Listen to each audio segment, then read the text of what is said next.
जय गुरु। जय गुरु जी। शुक्राना गुरु जी, लख लख शुक्राना, अनंतम अनंतम शुक्राना। ये सारा हमारा गुरु परिवार, गुरु जी के प्यारे प्यारे सब बच्चे हैं जो एक जगह रोक देना। अच्छा रोक दूं। गुरु जी के बच्चे हैं सारे, और सारा गुरु परिवार जो मैं क्या बोलूँ, मेरे पास तो इन सब के शुक्राने सुनती हूँ तो मुझे लगता है कि मतलब हम सबका जीवन ही एक जैसे शुक्राना बन के रह गया। संगत जी, इतना दिया है मेरे मालिक ने, तूने इतना दिया मेरे दाता की मेरी झोली छोटी पड़ गई रे। सच में हम सबको गुरु जी ने वो दात बख्शी है हमें। हम सब सब गुरुद्वारे भी जाते थे, सब भगवानों को भी मानते हैं, शुरू से सब कुछ करते हैं। मैं खुद बहुत जुड़ी हुई थी वाहिगुरु जी से, बहुत अमृत वेले करती थी। पर एक टाइम आया जब मेरा सब छूट गया था, अमृत वेला छूट गया, सिमरन छूट गया। हम मोह माया में फंस जाते हैं, हम अपने बिजनेस में लग जाते हैं। यही हमें मालिक ने सिखाया है, गुरु जी से जुड़ के यही समझ में आया है कि जब तुम्हें दुख आता है तो तुम प्रभु को याद करते हो, सुख आता है तो तुम उसमें सब उलझ के रह जाते हो, भूल जाते हो, तुम्हारे पास टाइम ही नहीं होता। और फिर हम ये कहते हैं, मैं खुद जब एक छोटा सा घर में व्यापार करती थी तो तब मैं बहुत पूजा पाठ लगी रहती थी, रात रात को रैन सवाइयाँ करती। फिर जब मेरा बहुत बड़ा स्टूडियो खोल दिया गुरुजी महाराज ने, तो मैंने धीरे धीरे, मेरे घर में हर वीरवार को श्री सुखमनी साहिब जी का पाठ होता था और बुजुर्ग आंटियाँ आके करती थी। 25-30 संगत आती थी हर वीरवार को। बहुत सेवा हम भी करते रहे, गुरुजी हमसे वाहिगुरु जी लेते रहे। फिर जब मैंने स्टूडियो खोला तो धीरे धीरे क्या होना शुरू हो गया कि मेरे वहाँ बहुत क्लाइंट बढ़ गए और मैं उनको छोड़ के आ नहीं सकती थी। तो मैंने ये कहना शुरू कर दिया, ये गुरुजी का घर है, अपने आप आओ, अपने आप चाय बनाओ, अपने आप लंगर बनाओ, खिलाओ, पाठ करके चले जाया करो। तो वो भगवान हमारी परीक्षा लेते हैं उस समय कि तुम्हें अब पैसा नजर आ रहा है, तुम अपने पैसे में कैसे उलझ गए हो, कि तुम्हें सिर्फ अपनी पेमेंट नजर आ रही है और तुम्हें अपने क्लाइंट नजर आ रहे हैं, और ये संगत जो तुम्हें मैंने बख्शी थी इसको तुम भूल ही गए हो। फिर आंटियाँ इतनी अच्छी थी, सब अपना आते, ताला खोलते।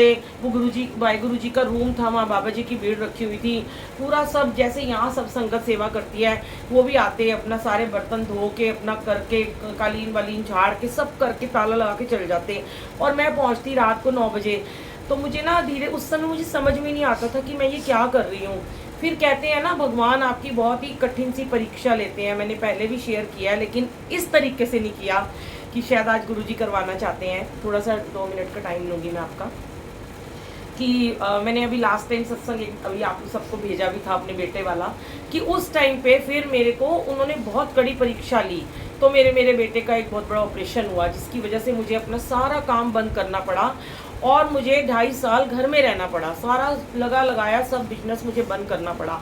यहाँ पे आके भगवान हमारी बहुत ही एक टफ टेस्ट लेते हैं कि तुम उलझो, जितना तुम सुखों में लिप्त हो सकते हो जाओ, लेकिन अगर तुम परमात्मा को भूलते हो तो परमात्मा, कहते हैं ना, अगर हम एक लड़ फड़िया गुरुजी तेरा, वो हमें नहीं छोड़ते हैं। हम चाहे उन्हें फिर छोड़ देते हैं, भूल जाते हैं, वो हमें हमारा हाथ कभी नहीं छोड़ते। तो वो जिससे जितनी सेवा लेना चाहते हैं, जितना सिमरन, जितनी भक्ति उसके नसीब में देनी होती है, वो एक जरिया बनाते हैं। वो दुख का उन्होंने फिर जरिया बना दिया कि तू सिमरन छोड़ के बैठी थी, पर तेरे कर्म तो सिमरन से ही कटने हैं, तेरे कर्म तो सेवा से कटने हैं। तब गुरुजी ने मुझे, उस टाइम मेरे जीवन में गुरुजी आए और मैंने 24 में से 20-20 घंटे मैंने पाठ करना शुरू किया। सिर्फ मैं 4 घंटे सोती थी और 20 घंटे बस रोती और सिमरन और पाठ पूजा में लगी रहती थी। मेरे को उस समय एक्चुअल में मुझे ज्ञान हुआ कि पाठ होता क्या है। पहले तो हम सिर्फ पोथियाँ पढ़ते रहते थे, अपना स्टूडियो में चले गए, सुखमनी साहब का पाठ लगा दिया। मैं देखती हूँ लोगों ने अपने अपने स्टूडियो में सुबह सुबह पाठ लगाए होते हैं, ना सर ढके होते हैं, ना कुछ करा होता है, पाठ चल रहा है और अपना क्लाइंट अटेंड कर रहे हैं। ऐसा नहीं होना चाहिए। हमें जब भी, या तो आप पाठ करो मत, लेकिन आप अगर जब भी आप पाठ करते हो ना, आपको हमेशा बैठ के उस पाठ को सुनना चाहिए। मैं यहाँ भी नहीं नाम लूँगी, मुझे पता है यहाँ की संगत भी ऐसे ही करते हैं कि सुबह सुबह अमृत वेला होता है, जपजी साहब का पाठ लगा के बाकी काम कर रहे होते हैं। मुझे कई लोगों ने खुद बताया कि हम ऑन कर देते हैं आपके साथ लाइव और हम अपना नहाने चल जाते हैं और ये करते हैं और चाय बनाते हैं। ऐसे नहीं होता। ये सब गलतियां हमने की, हम सीखे उससे। आप चाहे पाठ थोड़ा कर लो, छोटा कर लो, सिर्फ मंत्र जाप कर लो, आपके पास टाइम नहीं है, पर आप पाठ हमेशा बैठ के करो, सर ढक के करो, नियम से करो, उस कनेक्ट हो अपने प्रभु के साथ। सुखमनी साहिब का पाठ आजकल लोगों ने इतना उसको वो बना दिया है कि ना कोई गुटखा उठाते हैं, ना कुछ करते हैं, चलते फिरते गाड़ी में, इधर उधर घर के काम। इवन मैं कहती हूँ ना, कहते हैं कि ये बात मैंने एक राधा स्वामी जी के सत्संग में सुनी थी कि तुम पॉटी करते हुए भी तुम पाठ कर सकते हो। उसका तुम मीनिंग नहीं समझते कभी भी। कि उन्होंने ये बात क्यों कही थी। हमने उस बात को पकड़ लिया कि उन्होंने कहा था कि नहाते धोते हुए टॉयलेट में भी तुम ये पाठ कर सकते हो। ये उनके लिए होता है जो 24 में से 20 घंटे बिजनेस करते हैं, वर्कआउट करते हैं, अपने परिवार को चलाने के लिए मेहनत करते हैं, तो उनके पास टाइम नहीं है तो वो चलते फिरते पाठ कर सकते हैं। जो वेले हैं पूरा दिन, जो सारा दिन गॉसिप में लगे रहते हैं, टीवी में लगे रहते हैं, बातें करते रहते हैं, इधर की उधर करते रहते हैं, और अगर उनके ऑफिस में काम नहीं है तो खाली बैठ के व्हाट्सएप पे चैटिंग, इंस्टाग्राम, फेसबुक करते रहते हैं और साथ में सुखमनी साहिब का पाठ चलता रहता है, वो सही नहीं है। ये हमने भी ये किया था, तभी हमारे इतने कर्म बढ़ गए थे। फिर उन कर्मों को कटवाने के लिए जीवन में गुरुजी आए, सारे पाठ धीरे धीरे मेरे बंद करवा दिए गए। फिर मैं कोई सुखमनी साहिब का पाठ नहीं करती थी, आज भी नहीं करती हूँ। आज जब टाइम मिलता है, जब करती हूँ तो पूरा बैठ के सुनती हूँ, या फिर जब संगत को बुला के मैं करती हूँ। हाँ, सुबह जपजी साहब का पाठ हमारा नियम से होता है, क्योंकि हम बैठ जाते हैं, बैठ के करते हैं। दुबन्नी साहब करते हैं, बैठ के करते हैं। आप पाठ थोड़ा कर लो। कहते हैं गुरु नानक देव जी ने भी कहा कि 24 में से 5 अष्टपदियाँ रोज की पढ़ लो चाहे तुम, पर ध्यान से और बैठ के पढ़ो। जो कोई जरूर नहीं तुम्हें पूरा पाठ करना है, वहमों में मत पढ़ो, 4 अष्टपदियाँ पढ़ लो, लेकिन बैठ के सर ढक के नियम से पढ़ो। ऐसे मत करो, बेअदबी मत किया करो। यही पाठ को हाथ गुटके को हाथ लगाते हैं, यही जूठे हाथ लगा लेते हैं, यही भगवान की किताबें छू लेते हैं। ऐसा नहीं होता। मैं तो, मेरे घर में गुरु ग्रंथ साहब जी हैं, कई बारी मैं मुंह में कोई चीज़ डाल लेती हूँ, फिर हाथ धोने के लिए जाती हूँ। कृष्ण जी को भी अगर हम हाथ लगाते हैं, किसी भगवान को भी अगर हम छूते हैं, हमें हमेशा हाथ धो के उनको छूना चाहिए। वो भगवान है, वो पवित्र है। हम इतने पवित्र नहीं हैं, हम इंसान बहुत पापी हैं, पर एटलीस्ट हम अपने हाथों को धो के पवित्र तो कर ही सकते हैं। तो जब भी पूजा पाठ करो, नियम से करो। तब गुरुजी ने मुझे बख्शी ये दात कि मैं इतना पाठ पूजा करूं। फिर मैंने रैन सभाइयाँ करी। तब मेरे घर गुरु ग्रंथ साहब जी नहीं थे, मैं आंटी के घर से हम लेके आते थे। रात भर बंगला साहब से आते थे सब, पूरी रात हम जगराता करते थे। 11 महीने हमने रैन सबाई करी, 1 साल का हमने माना था। 12वें महीने हमारे घर गुरु ग्रंथ साहब जी आ गए थे और हमने फिर अपने घर में ही उनका स्थान बनाया। उसके बाद मैंने पीछे मुड़ के कभी नहीं देखा। उसके बाद मैं सारे वहमों से दूर हो गई।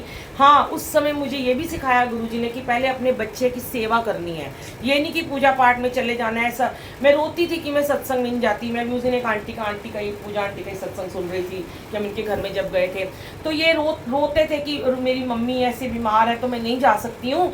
तो जब वक्त आया तो उनको आज सेवा में बख्श दिया गुरुजी ने। लेकिन जब तक उनकी सेवा लिखी थी, आपको उनकी सेवा करनी है। अब अपने घर में बीमार बच्चे को छोड़ के और मैं कहूँ कि मैं चली जाऊँ, जब मेरा काम बंद कर दिया तो मेरा पाठ भी बंद कर दिया, मेरा सत्संग में जाना भी बंद कर दिया था। लेकिन वो एक सेवा थी, उसको हमने अच्छे से निभाया। इसीलिए गुरुजी ने उस समय जाके मुझे सेवा का मतलब समझाया कि सेवा होती कैसे है। जरूरी नहीं है, बहुत सारे लोगों को आंसर मिलेगा कि शायद हम सत्संग में जाके चाय प्रसाद की सेवा करें, लंगर की सेवा करें, वो सेवा होती है। नहीं, मैं आज सच में मुंह पे बोलती हूँ और मुझे इसमें कोई वो नहीं है, बोलते हुए कोई डर नहीं है, क्योंकि ये सब हमारी ज़िंदगी है। हमारे सामने काजल आंटी बैठी हैं। काजल आंटी के घर में कुछ थी प्रॉब्लम्स, जो गुरुजी ने उन्हें घर में बिठाया और उनसे पूरे घर की सेवा करवाई। वो शुक्राना गुरुजी का कि वो अपने घर में उन्होंने अपने पति बच्चों को वो समय दिया जो शायद वो नहीं दे पा रही थी, और आज उनका घर स्वर्ग जैसा बन गया। वो कह रही है कि मेरा सारा घर शुक्राना करता है। तो कभी भी मत सोचो कि मैं सेवा में नहीं आया या मेरी सेवा छूट गई। आपकी सेवा कभी छूटी नहीं है, आप सेवा में अभी भी हो। कोई भी इंसान ना सोचे अगर ये पूजा आंटी ये बैठी हैं या ये वाली पूजा आंटी है या कभी ये नहीं आती हैं या कोई भावना आंटी नहीं आती या कोई काम पड़ जाता है तो वो उनकी सेवा छूटती कभी नहीं है। सेवा के मतलब चेंज होते रहते हैं। अब मैं आज यही बात कर रही थी कि नैना कौन सा रोज खड़ी होकर सेवा करती है या ये आंटी कौन सी रोज सेवा करती है। तो सत्संग सुनना सेवा है। और सच में जो ये सोचते हैं कि हमें सेवा यहाँ मिलेगी तभी हम सत्संग में जाए, कहीं भी सत्संग में जाए, ऐसा मत सोचा करो। सत्संग में अपने गुरु जी के लिए आना है, ना मेरे लिए आना है ना किसी और के लिए आना है। आपको गुरु का दरबार अगर बुलाता है, खींच के बुलाता है, आप आओ। ये आपका घर है, ये आपका दरबार है। शुक्राना आज इन सब ने मिलके इस दिन ये दरबार को लगाया था। यश बेटा आज मेरा नहीं है जिसने ये सारे स्वरूप लगाए थे। और उस दिन का शुक्राना की पूजा आंटी और काजल आंटी बहुत इन्होंने मेहनत करी थी, एक एक चीज़ यहाँ पे लगाई। और जब आज काजल आंटी ने मुझे मुबारक दी कि आज आपका एनुअल है, तो मैंने कहा आप ज़रूर आओ। तो आंटी देखो आई, क्योंकि उनको गुरुजी ने बुलाया। Thank you so much Kajal aunty, आप शुक्राना। लख लख शुक्र। जय